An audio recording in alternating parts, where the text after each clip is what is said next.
thérapeute des âmes et du corps. Voilà, qui a toujours voyagé entre deux mondes et qui vient nous présenter maintenant les messages d'outre-espace. Enfin, les messages, mais on va discuter, voilà, de ces extraterrestres qu'elle connaît bien. Et voilà, je vais lui passer la parole. Voilà, bonjour à tous et à toutes.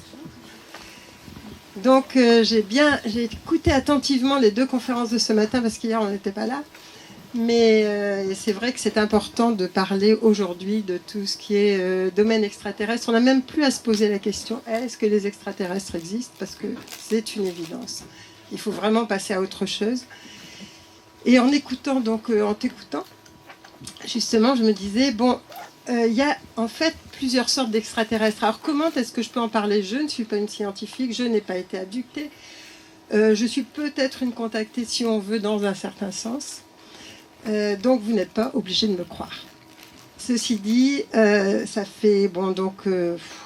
quand j'étais étudiante, j'ai commencé à faire ce qu'on appelle une sortie hors du corps et ensuite des voyages hors du corps. Mais ce qui s'est passé, donc je ne vais pas vous raconter cette histoire de voyage hors du corps parce que je suppose que beaucoup en ont entendu parler parce que j'en ai beaucoup parlé. Mais à l'époque, c'est vrai qu'on n'en parlait pas. Et donc après, par la suite, ce qui s'est passé, c'est que en fait, au bout de quelques années d'expérimentation de cette sortie hors du corps, de voir que je pouvais voyager à la vitesse de la pensée, je pensais à un lieu, je pouvais y être, même si c'était à l'autre bout de la Terre, que l'espace et le temps étaient complètement différents de ce qu'on rencontre sur Terre. Au bout d'un temps d'expérimentation, et j'étais pas seule, j'étais donc avec mon ex-mari aussi, donc on était deux, ce qui est important parce qu'on peut comparer ce qu'on vivait. Ce qui s'est passé donc, c'est qu'on a rencontré l'être qui a provoqué les premières expérimentations de ces sorties hors du corps. Cet être-là, donc, ça n'est pas un être de la Terre. Donc, certains en ont peut-être entendu parler. C'est celui qu'on appelle l'être bleu parce qu'il n'a pas du tout envie qu'on concentre l'attention sur lui, mais plutôt sur ce qu'on décrit.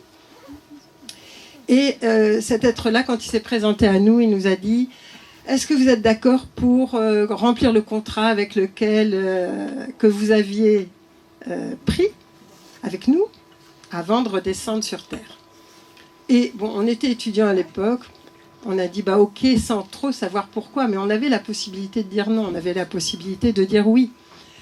On a dit oui, parce que pour nous c'était une évidence et puis on ne savait pas surtout. Parce que peut-être que si on avait su, on n'aurait peut-être pas dit oui tout de suite. Parce que ça nous a causé quand même pas mal de problèmes au départ, parce qu'on était les seuls en France, en tout cas, à parler de ça. Et que il y avait beaucoup de polémiques, de contradicteurs sur le sujet. Mais cet être-là, donc, quand il s'est présenté à nous, il nous a dit « Vous me connaissez et je suis un représentant d'un collège qui ne fait pas partie qui est, on pourrait dire, intergalactique, mais qui ne fait pas partie de notre système solaire, donc d'un autre système solaire. » Et dont le travail, c'est effectivement de faire évoluer les habitants de la Terre au niveau conscience, spiritualité. Et c'est à ce moment-là qu'il nous a dit « Est-ce que vous êtes d'accord pour décrire tout ce que vous allez vivre comme des journalistes? C'est absolument pas pour prouver quoi que ce soit ou pour pour attirer les personnes, mais juste pour réveiller, parce que, en fait, on a tous connu ces domaines, on a tous connu l'après-vie, on a tous connu l'avant-vie, on a tous connu les incarnations, mais souvent on ne s'en souvient plus. C'est juste donc comme un déclic, comme un réveil. Et c'est ce qui a été proposé, donc ce qui nous a été proposé, ce qu'on a fait, ce qu'on continue à faire, toujours avec cet être-là. Et c'est lui qui propose les sujets, donc des livres. Quand j'ai une expérience à faire à partir de ce moment-là, c'est lui qui va me proposer si je suis d'accord pour rencontrer telle ou telle personne ou pour faire tel ou tel sujet. Donc dans le dernier livre, il y a aussi une rencontre. Il y a plusieurs livres, j'ai amené juste ceux-là, qui traitent de rencontres justement avec des êtres d'autres planètes, avec des êtres de l'espace, parce que pour moi c'est une évidence. J'en ai rencontré physiquement, j'en ai rencontré sur les plans subtils.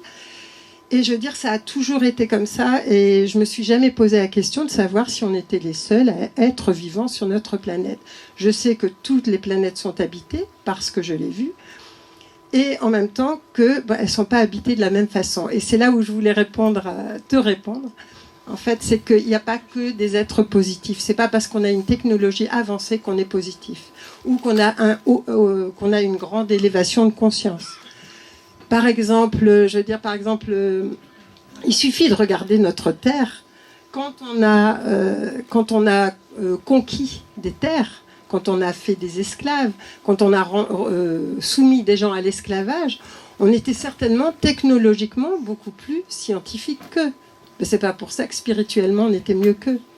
Donc quand on parle des peuples premiers, par exemple, je veux dire, ils ont été conquis, mis en esclavage, maltraités, traités comme on traite les animaux maintenant, donc, ce que tu montrais.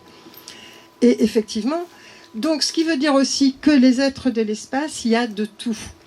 Et il y a des êtres pour lesquels nous ne sommes que... pour lesquels la population de la Terre, en tout cas, est très primitive. Ils se disent... Alors effectivement, ils voient comment on traite les animaux, comment on traite donc pour eux les autres règnes, comment on se traite entre nous. Quand vous allez acheter n'importe quoi très peu cher, ça veut dire que derrière il y a des esclaves qui travaillent. On s'entend bien là-dessus. Bon, il y a des gens qui travaillent pour rien derrière. Donc on est encore en état de rendre les gens en esclavage, de rendre les animaux en esclavage, d'en prendre de manger les enfants des autres règnes. Donc pour eux, on n'a pas beaucoup de valeur. Mais après, il y a aussi des êtres qui ont toujours pris la Terre sous leur protectorat. Et là, je parle de la planète Vénus parce que c'est celle que je connais le mieux. J'ai écrit un livre qui s'appelle Alliance, qui est entièrement vécu sur cette planète. Et ces êtres-là sont passés par les mêmes phases que nous, mais avec beaucoup plus d'avance, évidemment. Et ils ont décidé d'aider la Terre dans son avance. Tout à l'heure, tu parlais d'une personne qui avait vécu, que je ne connais pas, enfin, j'ai pas lu, dont parle Elisabeth aussi dans un livre, qui a vécu dans l'Himalaya des expériences. Je ne sais pas s'il s'agit de ça, mais je pense que non, vu ce qui s'est passé après avec les enfants qui avaient des handicaps. Mais c'est vrai que ces êtres-là, à un moment donné, ont décidé de faire une ambassade qu'on appelle l'ambassade de Shambhala, et qui se trouve à plusieurs endroits, mais dont une partie est dans l'Himalaya. Mais c'est une vallée entièrement verte, entourée de massifs enneigés, mais qui ne peut être atteinte qu'avec l'autorisation des êtres qui y sont. Et ce sont des êtres d'autres planètes. Alors quand il y a des personnes qui me disent « Ah, mais peut-être qu'ils vont nous envahir », parce que je peux vous dire, c'est que ça fait 18 millions d'années qu'il y a des êtres sur Terre d'autres planètes, que s'ils avaient voulu nous envahir, ça fait longtemps que ça serait fait. En tout cas, de cette façon-là. Par contre, effectivement, il n'y a pas que des êtres positifs. Moi, j'ai rencontré des êtres, par exemple, qui sont des expérimentateurs, c'est-à-dire qui viennent étudier nos émotions. Il y a des planètes où il n'y a pas les mêmes émotions que sur Terre. Nous naviguons au niveau de nos émotions. Nous sommes une planète de 3 dimensions, ce qui est presque rien, par rapport à toutes les dimensions qu'on peut rencontrer. Disons qu'en voyage astral, ce que je veux dire, c'est qu'on peut atteindre ce qu'on vivra dans la 5e dimension. On ne parle pas de la 4e, parce que la 4e, c'est un passage obligatoire, mais vous me poserez des questions si vous voulez par la suite. Parce que je ne sais pas exactement ce que vous avez envie de savoir ou d'écouter. Et donc, il y a donc, je ne sais plus où j'en étais d'ailleurs, mais... Oui. Alors, voilà, on est dans un espace, dans un monde à 3 dimensions, et on est en train de passer vers des mondes à d'autres dimensions. Donc on est en plein chambardement, on est en plein chamboulement, mais il y a des luttes, et les luttes qu'on voit sur Terre en ce moment entre tout ce qui se passe, enfin tout ce qui nous bouscule, parce que les personnes sont fatiguées, on en a marre de tout ça, c'est en même temps ce qui se passe à d'autres niveaux. Vous pensez bien que ce n'est pas uniquement à un niveau physique. La Terre est un enjeu. Pourquoi ? C'est une planète école qui a énormément de possibilités.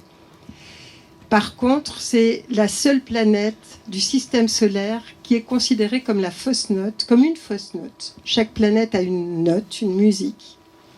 Et la Terre, parce qu'elle attend que les habitants puissent être arrivés à un certain niveau pour regagner sa place.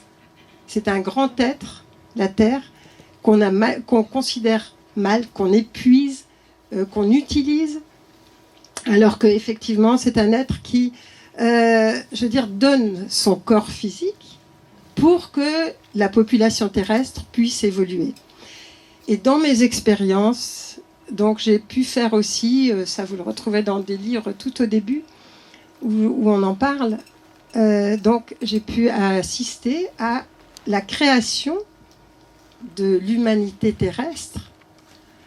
Et cette création, il faut dire que c'est vraiment très particulier parce que c'est dans des corps physiques, c'est des généticiens qu'on appelle les jardiniers de l'espace. Je ne sais pas si vous en avez déjà entendu parler, mais ce sont des généticiens d'un haut niveau qui ne font pas partie de la Terre, qui sont donc des êtres d'autres planètes et dont la spécialité, c'est de créer des corps physiques pour que des âmes puissent venir faire une expérience sur Terre.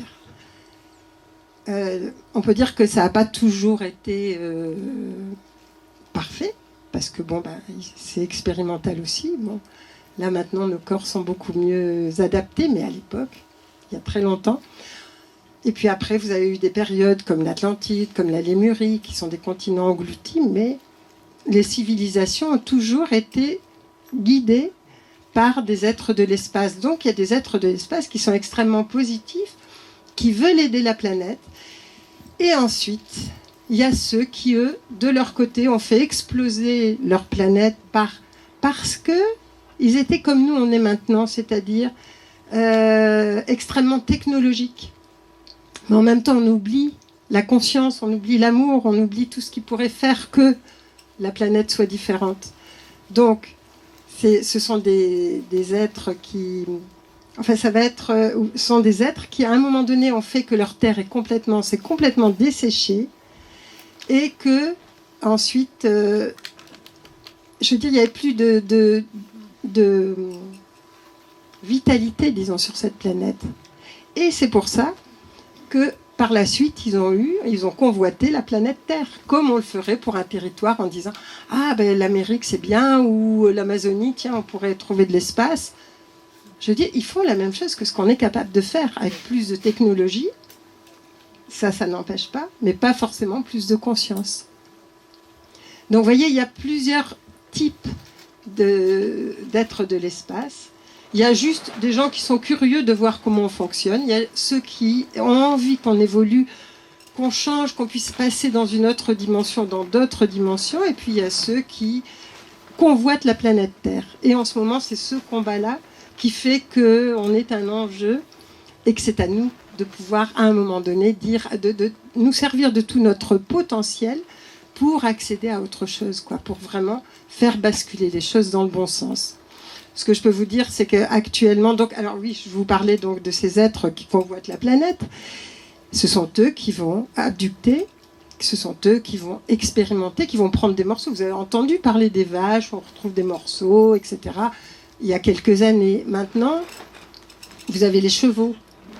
Les chevaux, il y a des morceaux, c'est bizarre. Même la police dit, c'est pas d'origine humaine. Bon, eux, ils veulent peut-être dire animal ou autre. Enfin, c'est découpé très précisément des morceaux. Et puis, on ne sait pas d'où ça vient, on ne sait pas ce qui s'est fait. Ils laissent l'animal baigner dans le sang ou mourir. Enfin, peu importe, parce que c'est pas leur problème. Mais ils ont besoin de certains éléments pour pouvoir continuer à vivre et puis pour expérimenter. Et ils font aussi des enfants hybrides, de façon à ce que ces entités puissent par la suite repeupler leur planète et réapporter d'autres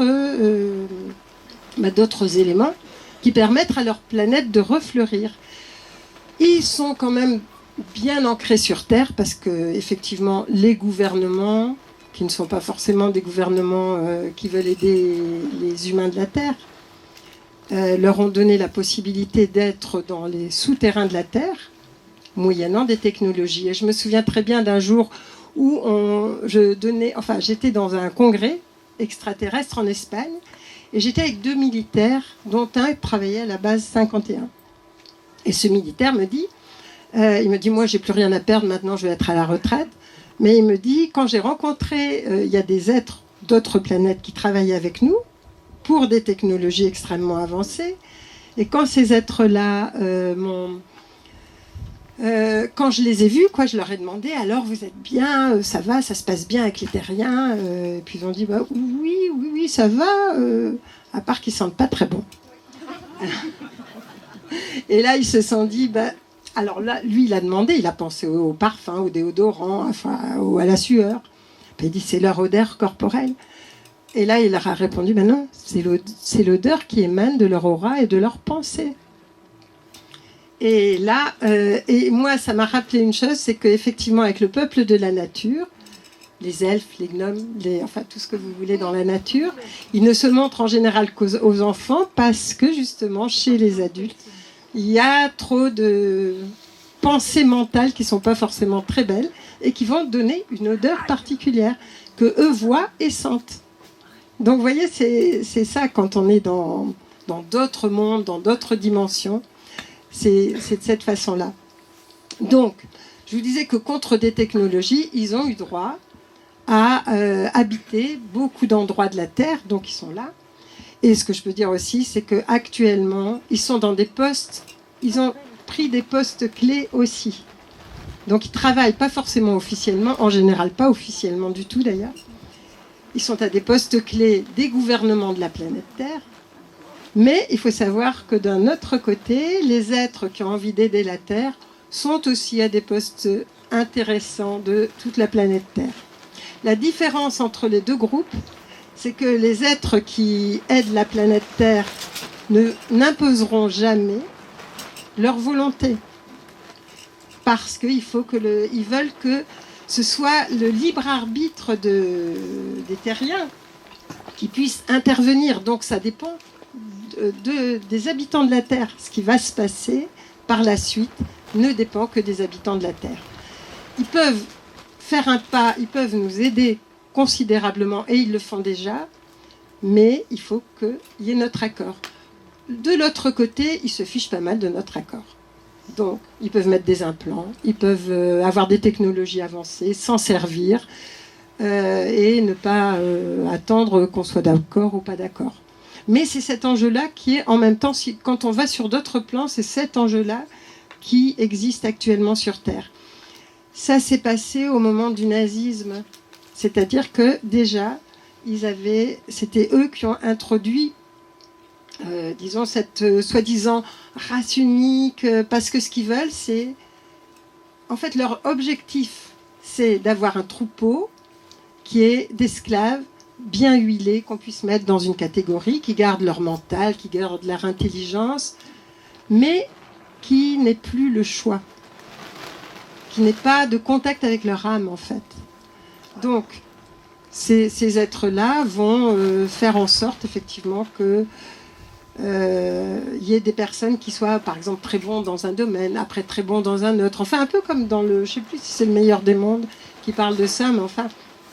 En tout cas, il y a pas mal de livres de science-fiction qui en ont parlé, je crois, d'après ce que j'ai entendu. Et des personnes par catégorie qui soient très bons dans leur domaine. Ça s'arrête là. Eux, ce qu'ils veulent, c'est ça. Mais ils ne veulent pas des gens libres. Ils ne veulent pas des personnes qui puissent réfléchir. Ils ne veulent pas des personnes qui puissent utiliser toute la puissance qui est dans l'humain. Et nous avons une puissance énorme que nous avons oubliée. Nous mettons notre confiance dans les mains de tout le monde, en fait, sauf de nous, sauf de nous-mêmes.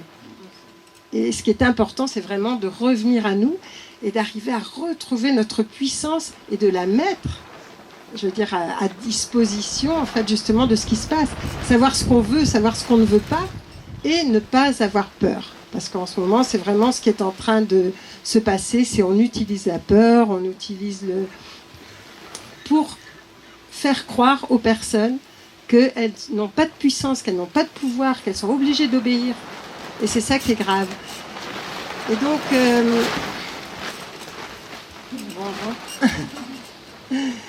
donc, vous voyez, c'est enfin, en gros, c'est ce qui est important de savoir, c'est que effectivement, c'est dans ce sens-là que ça va. Alors peut-être que vous avez des questions par rapport à ça ou d'autres, parce que j'ai parlé de ce que tu disais, c'est pour ça. Je sais pas moi, il y a quelque chose qui m'a, là que vous venez de dire, qui m'a interpellé quand vous avez dit ils ne veulent pas que nous ayons confiance dans le pouvoir que nous avons. Voilà, exactement. Donc, est-ce que je peux peut-on en conclure que finalement la religion est une manière détournée d'accorder notre confiance et notre foi à autre chose, de nous en remettre à autre chose plutôt qu'à nous-mêmes, nous qui possédons ce pouvoir finalement Alors, ce qu'ils m'ont dit dernièrement, ils m'ont dit arrêtez de penser que nous allons vous sauver, nous ne sommes pas des sauveurs, n'attendez pas de nous des sauveurs. C'est pareil pour la religion, c'est pareil pour la politique, c'est pareil pour tous ceux qui nous gouvernent, quoi. Je veux dire qu'on arrête de mettre notre confiance en pensant que ce sont des gens qui vont nous sauver. C'est nous qui allons nous sauver, ce ne sont pas les autres qui vont nous sauver. Par contre, ils vont effectivement nous aider, ils font le maximum, mais ils ne veulent pas être considérés ni comme des dieux, parce que ça s'est passé à l'époque égyptienne, il y a eu tous les êtres de l'espace qui sont venus pour donner des enseignements ont été déifiés. Ensuite, dans tous les peuples, en fait, on a déifié parce que c'était des êtres qui en savaient plus ou qui montraient des choses qu'on ne connaissait pas. Donc, effectivement, on les a déifiés et puis on est même allé jusqu'à des sacrifices parce que, bon, soi-disant, il y a certains qui demandaient des sacrifices ou des choses de ce type-là. C'est... Oui. Et vous dites aussi qu'il y a donc plusieurs races qui sont actuellement sur Terre. Toutes les races, oui, il y en a beaucoup. Il y en sur a Terre. beaucoup. Oui. Par contre, il y en a donc des négatives qui, il y a les deux. Vraisemblablement, eux, font partie un petit peu de l'élite ou font certaines choses. Alors, ils ne font pas partie de l'élite. Enfin, ce qu'ils font, c'est que surtout, ils mettent à des postes clés comme président, etc., des personnes qui sont déjà hybrides. Déjà hybridés, pour la plupart, parce que les autres ne resteront pas en place de toute façon. Et si un s'en va, un autre le remplace. Donc tant que nous, on n'a pas fait une élévation de conscience, on pourra changer de président, de ministre, de tout ce que vous voulez. Il y en a d'autres pour les remplacer. Il n'y aura aucun problème pour eux. Macron, il est hybride, excusez-moi de l'interrompre. Il fait partie de ce qu'ils appellent... Alors, dans mon dernier livre, justement, j'ai eu des questions, enfin des réponses sur la situation actuelle. Ils ont dit il y a des transmetteurs. Les transmetteurs, c'est des personnes à qui on va faire miroiter, même pas le pouvoir, parce que le pouvoir, ils l'ont, ils s'en fichent, l'argent, ils l'ont. C'est un peu le fait d'être comme des dieux et d'avoir l'éternité. Et donc, ils se leurrent avec des choses comme ça. Et ils sont prêts à tout pour ces choses-là, en contrepartie. C'est pour leur ego, en fait. Ah ben oui, c'est pour leur ego, oui. C'est pour leur ego, mais en même temps, tu vois, c'est une contrepartie. On va vous donner ça, mais vous allez obéir et faire ce qu'on vous demande de faire. Donc, il y a ça aussi. Ensuite, il y a quand même, il faut savoir que sur Terre, il y a une banque de génétique très spéciale qui est réservée pour ce qu'on appelle les grandes familles, mais qu'on ne connaît pas, qu'on ne voit jamais, qui ne sont pas apparentes. Ces familles-là, donc, c'est une banque de génétique qui a été faite par des êtres d'autres planètes, donc, qui font des expériences de génétique pour que des personnes, des familles, puissent être, dirigées par derrière, donc on ne les connaît pas, mais en même temps avoir une génétique dans laquelle une modification d'ADN et une génétique dans laquelle, par exemple, il n'y aura pas de compassion, il n'y aura pas d'émotion. Donc pour eux, je veux dire, ils pourront faire certaines choses parce qu'il n'y a pas d'émotion, il n'y a pas de compassion, il n'y a pas de... Comme ça arrive sur d'autres planètes aussi. Hein. Je veux dire, quand on parlait de gens qui étaient torturés, il y a des êtres d'autres planètes pour qui ça n'a pas d'incidence. Je veux dire, et puis ils nous voient faire. Est-ce qu'on peut parler finalement que ces êtres-là n'ont pas du tout d'âme finalement? Ils sont juste des robots organiques. Il n'y a personne qui n'ait pas d'âme. Pour moi, tout le monde a une âme. Mais après, il y a des âmes plus ou moins endormies ou des âmes qui n'ont pas encore choisi leur histoire. Voilà, c'est plus ça. Je veux dire, quand on me dit qu'il y a effectivement des êtres sans âme, j'ai jamais vu ça. J'ai vu beaucoup de choses, mais j'ai pas vu d'êtres sans âme. Après qu'ils aient une âme éteinte, endormie ou qu'ils ne soient pas complètement développés, oui. Ça, oui. Mais... Oui, apparemment, tout est doté de conscience. Mais oui, tout est doté de conscience, tout est doté d'âme. Et en nous, il y a quand même une partie qui n'est pas toujours très claire non plus. Et je pense qu'à chaque fois qu'on pense de ce côté-là de notre être, on donne la main.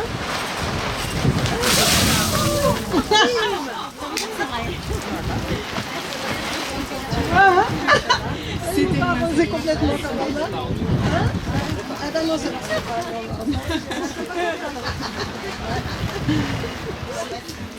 Et donc, une autre question, c'est-à-dire que tout à l'heure, je n'avais pas formulé. Donc, il y a une partie qui, elle, est négative dans le sens où ils cherchent à exploiter. Même pas négative, ils travaillent pour eux. Ils travaillent pour voilà, eux. Ils travaillent pour eux. Pour le pouvoir, voilà. Mais par contre, il y a une autre espèce qui, elle, serait plus dans le camp humain, c'est-à-dire complètement, qui ont pris sous protectorat la Terre. D'accord, et est-ce qu'ils les contrent? Est-ce qu'il y a une espèce de... Ils les contrent pas. Ce qui va les contrer, c'est comme si le fait de monter notre lumière va faire que le reste va descendre. Donc il n'y a même pas de lutte à avoir.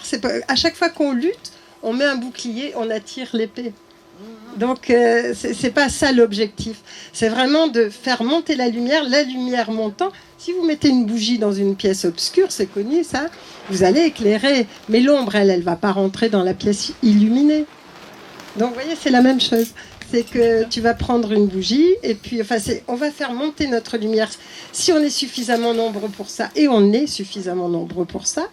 Donc je pense qu'effectivement, quelque part, c'est déjà fait. Parce que bon, l'histoire du temps, elle est vraiment telle qu'elle est sur notre plan physique, sur la planète Terre, mais dès qu'on est hors de son corps, le temps est différent. Tu vois ? Mais n'ont-ils pas des problèmes physiologiques pour pouvoir vivre parmi nous, en fait? Ils vivent sur un autre plan. Par exemple, quand je parle de Shambhala, pour entrer dans Shambhala, il faut une autorisation, mais on ne rentre pas uniquement avec le physique qu'on a. Il faut que ce soit légèrement modifié. J'ai par exemple, avec mon physique, fait des voyages sur des vaisseaux.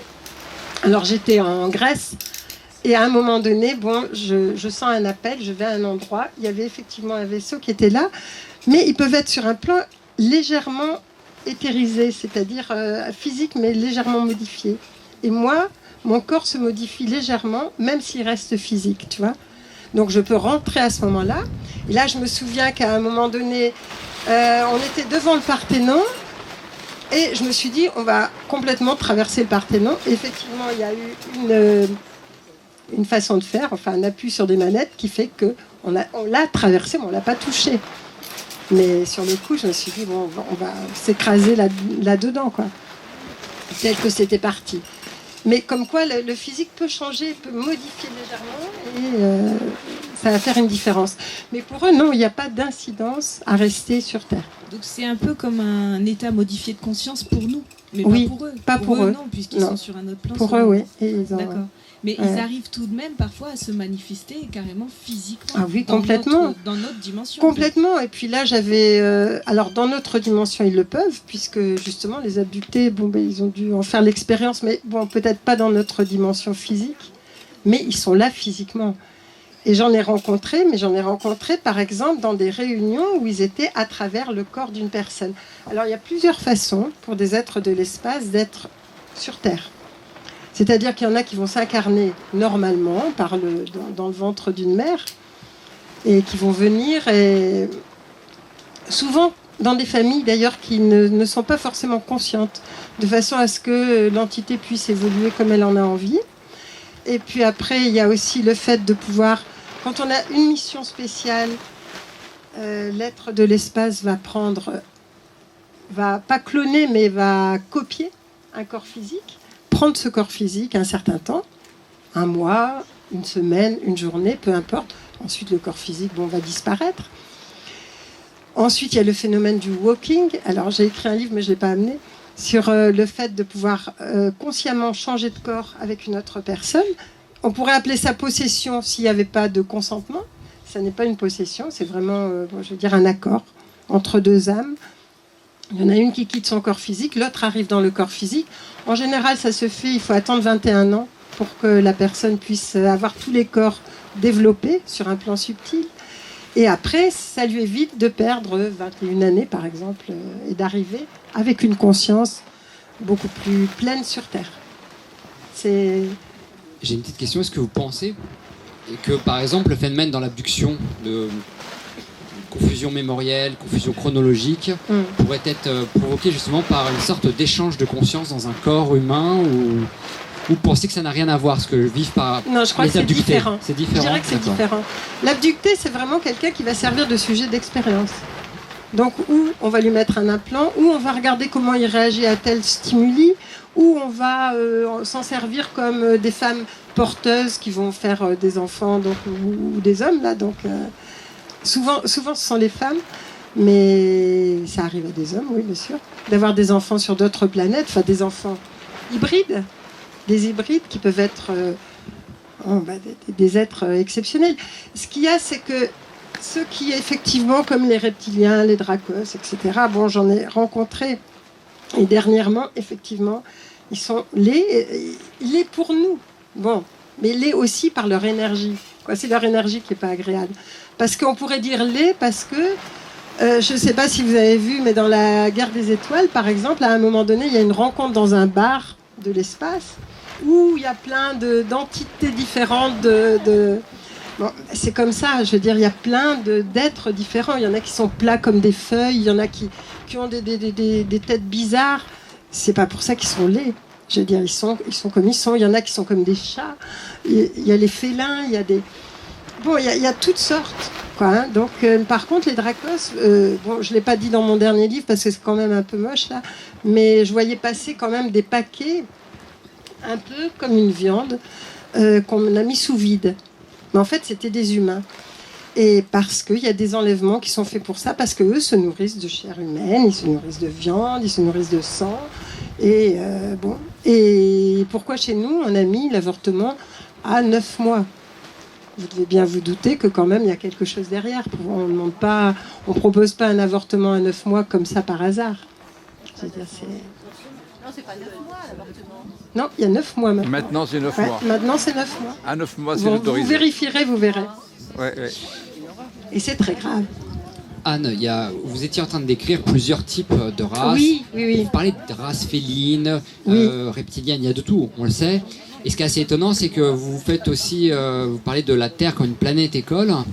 Et cette planète école, j'ai l'impression que ce qui la peuple est à l'image de ces êtres, finalement, de toutes ces races qu'on peut trouver dans l'univers. Non, alors justement, ça, je voulais vous dire, pourquoi est-ce qu'on est sur une planète extraordinaire et planète école ? D'abord parce qu'on fait des expériences qu'on ne peut pas faire ailleurs. Parce que la matière dense, évidemment, nous fait faire des expériences qui ne sont pas toujours agréables, mais qui sont quand même nécessaires. Mais aussi parce que c'est la seule planète qui a autant de races. Donc, l'objectif, en fait, le challenge de cette planète, c'est l'unité dans la diversité. C'est-à-dire que nous sommes, toutes les personnes, toutes les races différentes qu'on rencontre sont issues de planètes différentes. Donc, je vous disais au début, bon, il y a eu cette création, en fait, sur la Terre. Ensuite, il y a des êtres qui sont venus de planètes explosées et qui se sont dit, la Terre, c'est pas mal. Et puis qui se sont mélangés aux terriens d'origine. Ensuite, vous avez eu les êtres de l'espace qui voulaient aider la planète, qui ont dit non, on va pas la laisser comme ça, et qui sont venus aussi se mélanger aussi. Ce qui fait que nous avons tous les terriens ont toujours une semence d'étoiles en eux.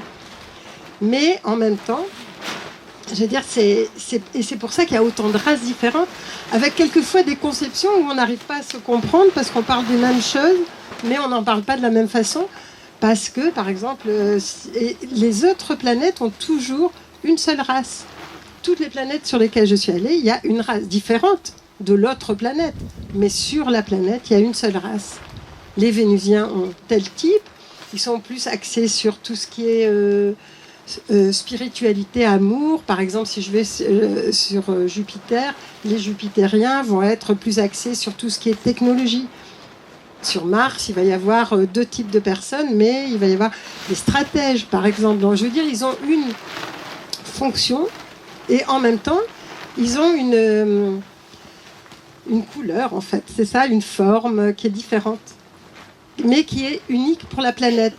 Alors qu'ici, on a vraiment quelque chose de particulier, c'est que vraiment, on est là, tous, pour pouvoir justement arriver à l'unité, au-delà de nos religions, au-delà de nos idées, au-delà de nos couleurs de peau, au-delà de nos façons d'être, au-delà de notre, je sais pas moi, de notre éducation, par exemple.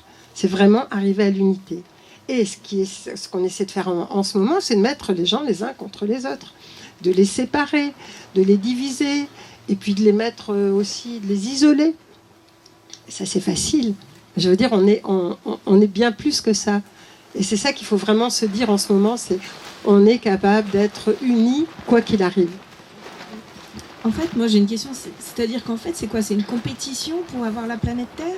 Ben, c'est pas une compétition, c'est que par exemple, les Dracos, donc ceux que j'ai rencontrés dernièrement, disaient mais si, de toute façon, ils nous ont dit vous n'aurez pas le dernier mot, parce que la population humaine est très facilement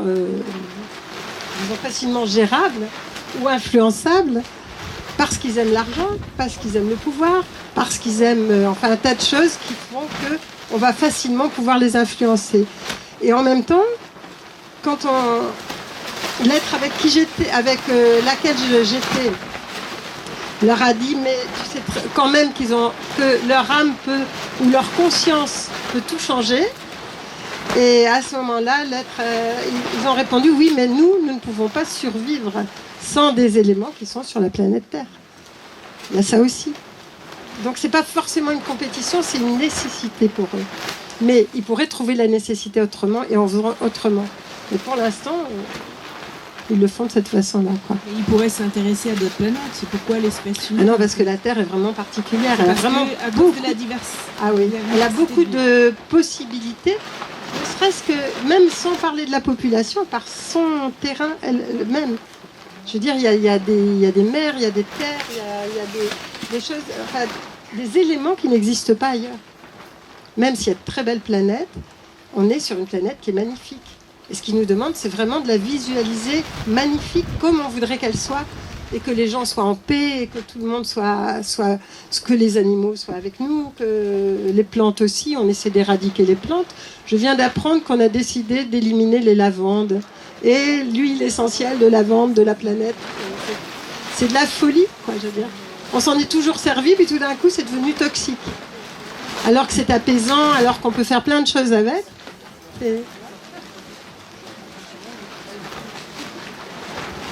Est-ce que vous avez des questions à poser à Anne? Oui, attendez, je vais me déplacer avec le micro. Une petite précision juridique sur l'IVG, quand même, on ne peut pas laisser passer ça. L'IVG? Donc c'est l'IMG qui a jusqu'à la fin de la grossesse. Donc ça veut dire interruption médicale de grossesse. En cas de risque pour la maman, jusqu'à la fin de la grossesse, jusqu'à 9 mois. L'IVG est resté à 14 semaines, date prévue des règles, mesdames. Hein. Donc IMG, IVG, c'est pas la même chose. Enfin, c'est impossible qu'en France on ait une IVG à 9 mois. Impossible. Heureusement, déjà 14 semaines, ça discute. C'est IMG. Je voulais savoir en même temps s'il y a des enfants. Bonjour. Bonjour Anne. Merci d'être là. Ma question était, est-ce que vous pensez qu'on est tous déjà précablés pour être capable, justement en tant qu'âme individuelle, est-ce qu'on est déjà tous précablés pour se connecter à ces consciences collectives, ou c'est quelque chose qui sont des gènes et qu'on active ou qu'on n'active pas en fait? C'était ça ma question. Je ne sais pas si j'étais claire. Précablé, ça voudrait dire que... Est-ce qu'on est déjà conçu en fait à l'état naturel pour déjà être connecté à des consciences collectives ou pas? On est conçu pour avoir un état de conscience bien supérieur à celui qu'on a actuellement. Donc si on se branche sur quelque chose d'autre, je veux dire, si on accepte à un moment donné de lâcher l'ancien, ce monde qui est en train de mourir en fait, l'ancien monde pour accéder à autre chose, en sachant qu'évidemment on va y perdre un peu. On perdra quoi? Des choses anciennes, mais on est capable tous de le faire. Alors après, bon, c'est sûr que tout le monde n'est pas forcément adapté à une autre dimension, à une 5e dimension, et il y a des personnes qui sont adaptées à la 3e et qui resteront sur la 3e, je veux dire. Mais vous qui êtes ici, c'est parce que vous êtes capable effectivement d'y arriver, forcément. Sinon vous ne seriez pas là.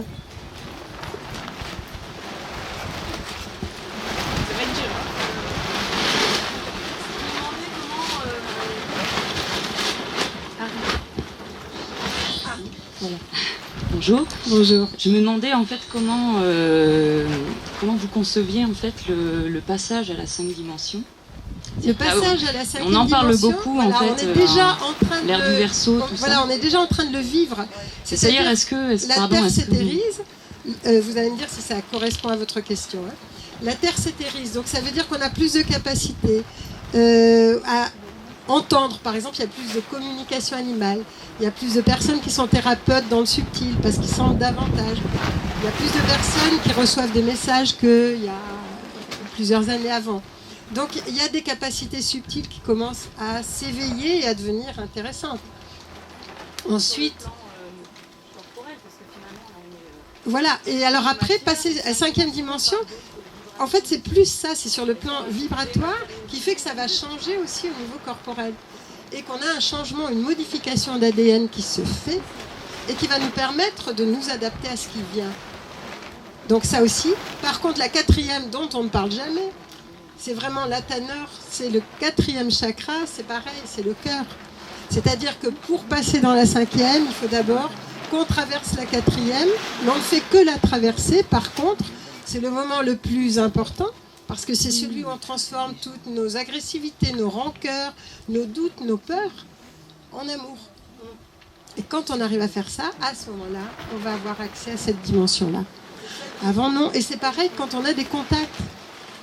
C'est-à-dire, si vous voulez un contact, vous pourrez l'avoir, mais comme je ne sais plus qui disait ça, je ne sais pas si c'est toi qui disais ça, mais effectivement, par exemple, les êtres m'ont dit, mais si un contact va bouleverser les personnes, nos énergies sont trop fortes. Par exemple, quand j'ai un contact avec les galactiques ou avec les solaires, ils disent nos énergies vont détruire les vôtres, et ce n'est pas l'objectif, parce qu'elles sont trop puissantes. Et qu'on ne peut pas on peut pas les rendre moindres, quoi. Donc il faut qu'on élève notre niveau pour qu'eux puissent apparaître aussi. Alors, ce qui va se passer peut-être prochainement, je ne sais pas, c'est qu'effectivement on va nous faire croire à des guerres intergalactiques, on va nous faire croire qu'on est agressé, pour faire peur justement par rapport à tout ce qui est sujet extraterrestre. Et c'est le moment de se dire, mais non, on arrête de nous raconter des conneries quand même, parce que ça va là, ça suffit. Je veux dire, il n'y a pas, s'ils avaient voulu nous envahir de cette façon-là, ils l'auraient fait depuis longtemps. Ils ont les moyens pour le faire. Et c'est pas de cette façon-là qu'ils vont le faire. Ils vont le faire bien plus en s'immisçant dans les esprits, en nous faisant aimer certaines choses, que par une guerre imaginaire qu'on peut nous faire croire. Et justement, par rapport à ça, les vaccins, vous êtes d'accord pour en parler un peu? Et est-ce que ça rentre dans une volonté? Vous êtes d'accord pour vous exprimer là-dessus ou pas? Ouais. Bah, moi, je veux bien m'exprimer là-dessus. Hein.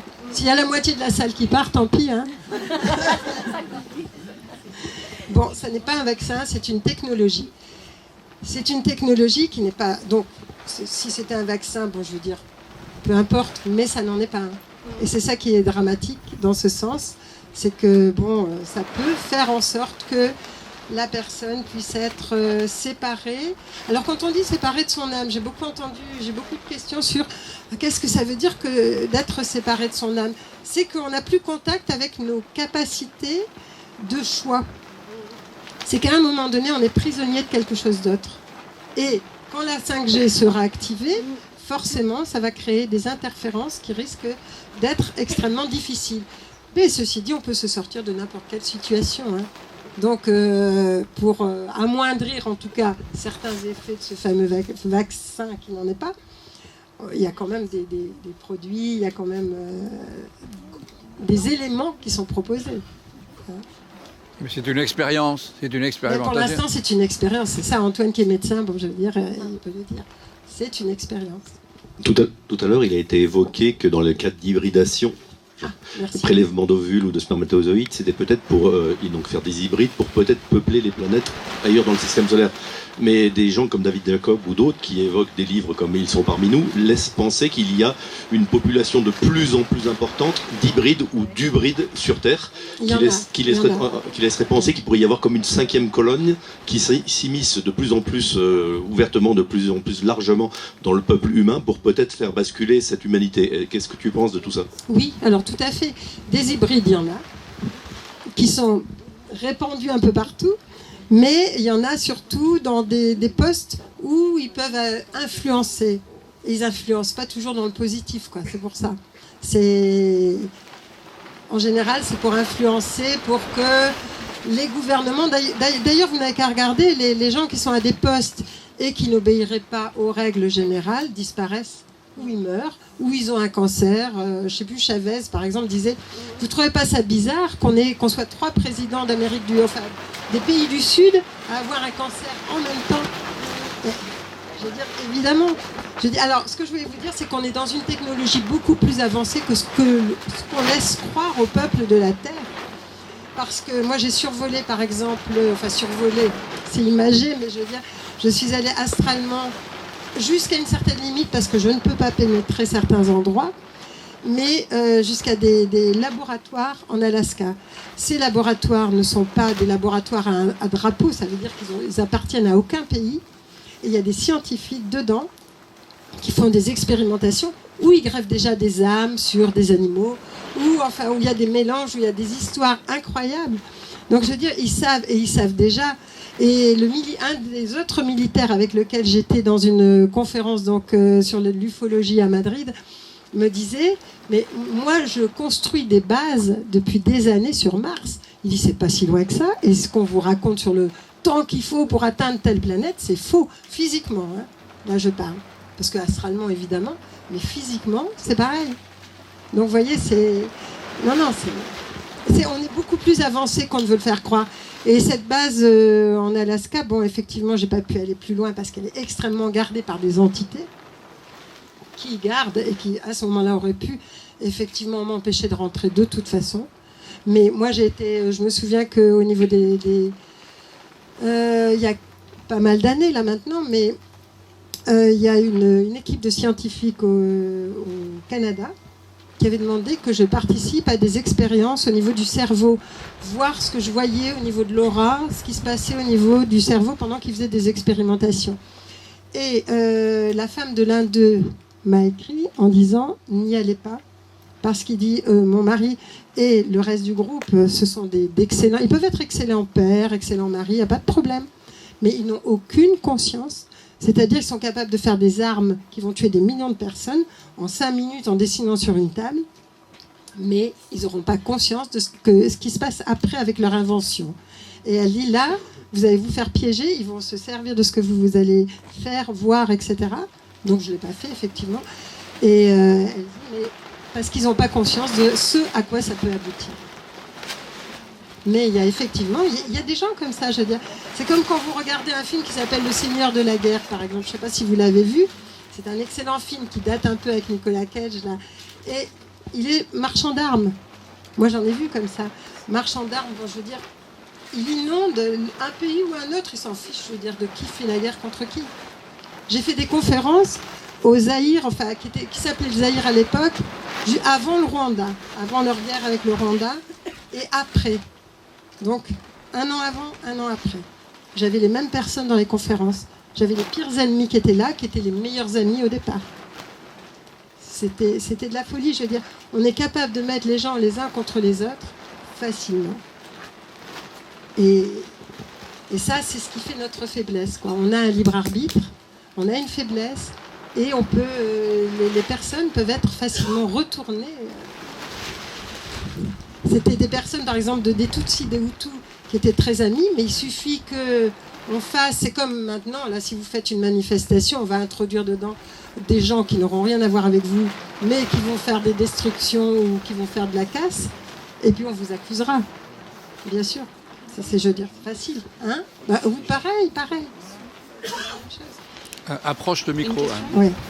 Est-ce qu'il y a encore une question ? Est-ce que votre dernier livre est vendu ici ? Oui. Tu pourrais le dire quand même, c'est un peu ça. Je vous ai dit.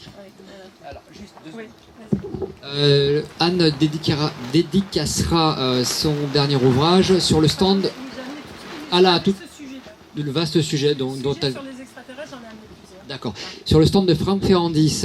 Elle partagera le stand de Franck Ferrandis, juste au fond, d'accord ? Après, elle ira s'installer, vous pourrez la voir. Donc, oui, c'est ici. je voulais savoir concernant, suite à tout ce que vous avez dit, du coup, donc je comprends qu'il y a de l'interférence, donc des êtres exogènes qui ne sont pas bienveillants vis-à-vis de l'humanité. À côté, il y en a d'autres qui semblent bienveillants, même si c'est difficile du coup d'évaluer si tout ça est juste ou pas. Ma question, c'est comment on s'assure du coup vraiment que, indépendamment de tout ça, il n'y a pas une disproportion et que nous on a vraiment cette possibilité de changer les choses, parce que si on dit vous pouvez changer les choses mais que derrière c'est tellement chapeauté avec un scénario qui est bien cadré, est-ce qu'il y a des autorités vraiment qui régulent ça à un niveau supérieur auquel vous avez été confrontés, et est-ce qu'on peut vraiment leur faire confiance, en quelle mesure elles sont vraiment fiables et pas infiltrées voilà. Est-ce que là-dessus vous pouvez nous en parler? Alors effectivement je ne peux pas vous donner de preuves qu'il y ait des gens qui ne soient pas infiltrés. Mais les êtres avec lesquels j'ai un contact, je sais que de toute façon, il n'y a pas de problème de ce côté-là. Et qu'on a ce pouvoir-là. C'est pour ça qu'ils disent ce que craint le plus les êtres qui nous chapeautent, quoi, en fait, et qui aimeraient qu'on soit beaucoup plus dans les rangs. Ce qu'ils craignent le plus, c'est notre réveil. Parce que là, ils savent pas comment réagir par rapport au réveil de l'humanité. Ils savent très bien réagir par rapport à nos pulsions, par rapport à nos envies, par rapport à tout ce qui nous habite, mais par rapport à un réveil au niveau de la conscience, là, ils sont perdus. Donc, et c'est là qu'on peut jouer. Et je veux dire, c'est pour ça que je dis, vous pouvez changer de président, de tout ce que vous voulez, de toutes nos autorités. Si nous, on ne change pas, ça refera pareil. Ça fait des millions d'années, des centaines d'années qu'on change de gouvernement, qu'on fait des révolutions, qu'on fait ci, qu'on fait là. Il y a des choses qui changent, on est toujours des esclaves. Il y a toujours des esclaves et toujours des régnants. On les appelle différemment, c'est tout. C'est pareil aussi pour le mouvement nazi. Je disais, le mouvement nazi a été c'était une instigation aussi. Et ils ont dit, on n'a pas pu réussir jusqu'au bout. Donc ça veut dire qu'il y a eu quand même un réveil à un moment donné. Donc, et ils l'ont remis et ils ont dit, le mouvement nazi ne s'est jamais arrêté. Il a pris d'autres noms, mais il a toujours été souterrain. Donc, c'est ça aussi. Donc, il faut savoir que ça n'est pas qu'une histoire de politique. Il y a une histoire de politique forcément, mais il n'y a pas que ça. Sinon, ça serait plus simple. Donc, ma question, elle est... Aujourd'hui, qu'est-ce qu'on peut faire? Moi, mettons, j'ai décidé de ne pas me faire vacciner. Mais du coup, qu'est-ce que je vois les prémices d'une guerre non vaccinée, vaccinée. Donc, et comment? Bon, vous l'avez dit, accéder à plus de conscience, il faut ouvrir notre cœur. Hein. Voilà. Bon. Oui, c'est là où il ne faut pas tomber dans le piège d'un côté vacciné, d'un côté non vacciné. Accepter que chacun fasse son choix et suive sa vie. Parce qu'il y a des personnes qui ont cette expérience-là à faire, d'autres qui ont une autre expérience à faire. Mais en même temps, je me dis, ils peuvent pondre n'importe quelle loi, on n'est pas obligé de les suivre. Je veux dire, vous n'êtes pas obligé de suivre la loi qui est donnée. Alors après, vous allez dire, je vais perdre mon boulot. Ok, il vaut mieux perdre son boulot que perdre la vie. Alors, c'est facile à dire. Moi, je me souviens que le jour où j'ai tout perdu, et ça m'est arrivé, c'est le jour où j'ai pu écrire le livre sur le gouvernement mondial. Pourquoi? Et là, j'avais des dossiers, ce qui veut dire que cette histoire qui est maintenant, elle est préparée depuis de longue date, parce que ça fait des années quand j'ai écrit ça. Et là, j'avais tout perdu, et là, on a une force, parce qu'on n'a plus rien à perdre. Donc, à ce moment-là, on se dit, ok, je peux le faire, qu'est-ce que je risque? Perdre la vie, de toute façon, on la perd un jour. Bon, je veux dire, on est tous là, on sait bien qu'on va mourir un jour, donc que ce soit maintenant, plus tard, ça ne va pas changer grand-chose. Mais la façon dont ça se fait, c'est là où on peut jouer. Qu'on arrête d'avoir peur. On a peur de quoi? De mourir. Ça nous arrive de toute façon. Donc, je veux dire, de quoi on a peur? C'est ça. Et je me souviens que de cette fois-là où je me suis dit, là, quand j'avais plus rien à perdre, c'est vrai que là, on a tous les courages. Parce que là, on se dit, ok, on peut faire. J'ai écrit le livre sur les dossiers du gouvernement mondial, pour ceux qui les ont peut-être vus ou lus. Et ces dossiers-là m'ont été donnés par un journaliste qui avait créé un mouvement de journalistes indépendants au Canada. Donc. je fais une conférence là-bas. Il arrive, il me dit, écoute, prends ces dossiers-là, je ne le connaissais absolument pas. Il m'a dit, ça te servira un jour. J'ai attendu, je ne les ai pas lus. Et 1 an après, donc, il m'arrivait tellement de choses que je me suis dit, bah, tiens, je vais regarder ce qui est dedans. Ce qui est dedans, c'est ce qui se passe aujourd'hui. C'est complètement fou, c'était déjà préparé. Il avait des dossiers secrets qui lui arrivaient. Et alors, quand j'ai voulu lui dire, écoute, le livre est fini, j'ai voulu le prévenir, il venait d'être assassiné. Parce que, effectivement, et le mouvement de journalistes indépendants avait été démantelé. Donc, vous voyez, c'est comme ça que ça se passe. Mais c'est pas grave, je veux dire, il faut toujours qu'il y ait des gens qui soient assez courageux pour se dire, bah ok, qu'est-ce qu'on a à perdre dans tout ça? On va perdre du confort, mais on va gagner quoi derrière? On va gagner d'autres choses beaucoup plus importantes. Mais elles sont soutenues. Mais ils vont pas faire le travail. Puis pour eux, la mort, c'est pas pareil. Il y a aussi notre libre arbitre, il y a aussi notre histoire à nous. Je veux dire, ils vont pas, c'est ce qu'ils disent, nous ne sommes pas vos sauveurs. On peut vous aider, mais après, c'est vous qui faites le reste. Tu vois? Pardon? C'est pas équitable face aux autres énergies négatives qui, eux, manipulent et... Mais c'est beaucoup plus enseignant. Quand vous avez un enfant, si vous faites tout à sa place, ou si vous le laissez faire des expériences où il se casse la figure, mais après il apprend, mais quand même, c'est quand même beaucoup plus riche, non? Et oui. Donc c'est ça, hein, je veux dire, c'est... Oui, voilà, est-ce qu'on veut la facilité ou est-ce qu'on veut en même temps grandir, quoi, et apprendre? Mais qu'est-ce qu'on risque? En fait, qu'est-ce qu'on risque dans nos histoires? Le problème, c'est peut-être aussi combien sommes-nous à vouloir grandir? Oui, oui. Parce que là, quand on voit la population humaine de la France, moi, je suis plutôt pessimiste. L'éveil, je le vois pas trop. Si, au niveau mondial, si, moi je m'en aperçois. Il y a quand même beaucoup plus au niveau mondial de prise de conscience. Je dis pas que les gens soient actifs, mais en tout cas, il y a des prises de conscience, ce qui fait que petit à petit, effectivement, là, ça va venir. Mais... Petit à petit, on compte en centaines de milliers d'années, alors. Non, pas du tout. Pas du tout, je pense qu'on le verra. À moins qu'on meure tout de suite, on le verra. Je voudrais vous dire une chose, c'est que tout est à sa place et tout est juste. Seulement, ça ne nous convient pas tout le temps. Autant l'ombre peut mettre de l'énergie, la lumière en mettra autant, mais ça ne se voit pas. Donc, il ne faut pas désespérer. Merci. On va prendre une dernière question.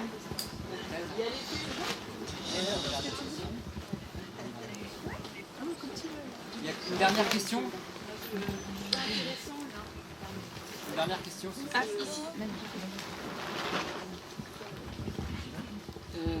Oui, je trouve intéressant aussi, c'est l'effet Maharishi, vous connaissez aussi peut-être ça. Qu'en fait, un petit groupe d'individus qui parvient à méditer ensemble.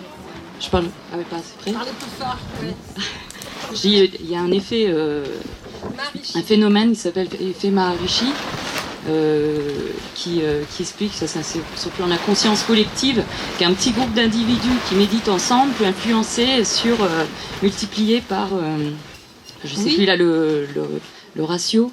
Ils avaient fait une expérience comme ça au Canada dans une ville. Oui, donc il y avait eu une petite centaine de personnes, d'individus qui avaient été, ça avait baissé sur une journée la violence d'une ville. Exactement. Voilà. Donc un petit nombre d'individus, d'humains, voilà, connectés ensemble, arriverait à... C'est-à-dire qu'on va émettre un virus positif qui va s'attraper dans toute la planète, c'est ça. Je veux dire, quand vous vous levez, il y a des centaines de personnes qui se lèvent même si vous ne les connaissez pas. Quand vous vous baissez les bras, il y a des centaines de personnes qui baissent les bras même si vous ne les connaissez pas. Donc à chaque fois que vous allez faire quelque chose, en petit groupe, en grand groupe, comme vous voulez, mais bon, c'est vrai que moi, les choses de masse, quand c'est envoyé, je ne le fais pas parce que je sais qu'il y a toujours des énergies qui peuvent être reprises. Et faites toujours quelque chose pour, pas contre. Si vous faites contre, ça paraît être la même chose, l'énergie n'est pas du tout la même. Si vous faites contre, vous amenuisez l'énergie, vous nourrissez l'ombre. Si vous faites pour, vous nourrissez la lumière. Par exemple, je suis pour la paix, je ne suis pas contre la guerre. C'est dans ce sens. Hein. Et ça, c'est important. Mais c'est vrai que à chaque fois, il y a des gens que vous ne connaissez pas, Parce que nous sommes reliés de toute façon sur toute la planète, avec des tas de personnes, avec des tas d'êtres. Et cette reliance, je veux dire, va faire que les gens qui sont sur le même fil que nous vont se lever, et ceux qui vont... Et si vous baissez les bras, ils vont baisser les bras aussi. Donc c'est pour ça, et c'est important, on a un rôle chacun important, essentiel. Voilà.